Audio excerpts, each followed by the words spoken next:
આ નવપદ નો મહિમા ગાવા બેસીએ ને તો વર્ષો તો ઓછા જ પડવાના, અપેક્ષાએ જોવા જઈએ તો ભાવો ઓછા પડવાના. કારણ કે આ જગતનું જે પણ સારામાં સારું જે કંઈ પણ છે ને આ જગતમાં સારામાં સારું તત્વ એ બધું જ નવપદમાં સમાયેલું છે.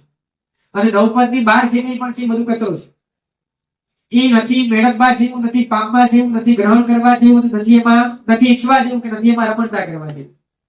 આ જગતનું જેટલું પણ હિતકારી અને કલ્યાણકારી આત્મિક કે ભૌતિક આ બધું જ ઐશ્વર્ય નવપદની અંદર સમાઈ જાય છે. શું કહું છું?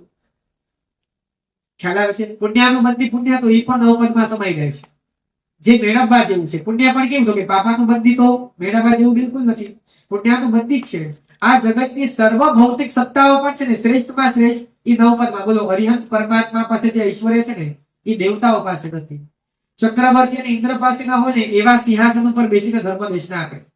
તીર્થંકરોની એબ્સેન્સમાં કોઈ આ 34 સતીશાઓના અષ્ટપ્રાતિહાર્ય સર્જન કરવા જાય ને તો શાસ્ત્રમાં લખ્યું કે બધા દેવતાઓ પોતાની તમામ શક્તિ ભેગી કરીને પણ જો આ સમવસરણ રચવા માટે મહેનત કરે, ડુપ્લિકેટ બનાવવા જાય તો એકવાર બનાવી લેશે, પણ એમાં ડિફરન્સ કેટલું હોય? સોનામાં અને પિત્તળમાં કેટલું ડિફરન્સ હોય?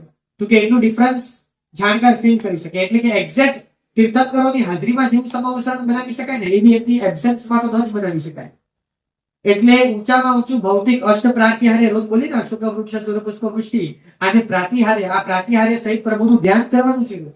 આ 8 પ્રાતિહાર્યને જોઈને કેટલા કેવલતા પામ્યા છે ખબર છે ને? માટે આ અષ્ટ પ્રાતિહાર્ય રૂપ લક્ષ્મી આ જગતની સર્વશ્રેષ્ઠ લક્ષ્મી છે, કલ્યાણ કરનારી લક્ષ્મી છે. અને એનાથી ઓછું આ જગતમાં બીજું કોઈ ભૌતિક ઐશ્વર્ય પણ નથી. એ પણ બધું ક્યાં સમાય છે? તો કે નવપદમાં. નવ નિધાન જેટલું તમને કહું ને કે સારી વસ્તુ તમે કોઈ પણ લઈ આવશો ને તો હું તમને નવપદ માંથી કાઢી આપીશ.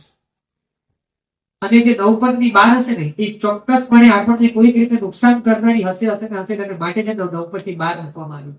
સારી હોય તો નવપદમાં સીધી કાળકતરી રીતે લઈ લેવામાં આવે. જે 20 સ્થાનક પદ છે ને એમાં એક વિનય પદ છે. એ ભલે નવપદમાં નથી, ડાયરેક્ટ નથી, પણ ઇનડાયરેક્ટલી વિનય પદ નવપદમાં આવી જ જાય. કારણ કે સાચું કહો, તપ નામનો પદ છે અને 12 પ્રકારના તપના નામ જેને આવડતા હોય ને એને ખબર હશે કે 6 અભ્યંતર તપમાં વિનય પણ એક તપ છે કે નહીં?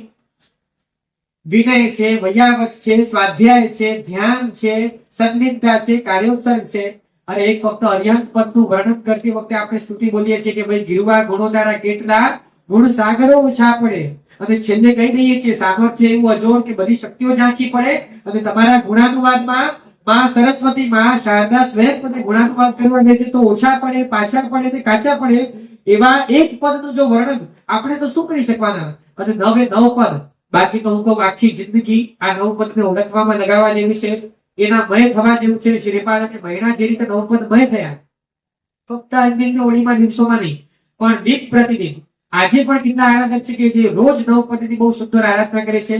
આપણે પણ આ 9 પદ થકી જલ્દીમાં જલ્દી આ 9 પદના બીજા પદમાં સ્થાન પ્રાપ્ત કરીએ એવી સરસ ભાવના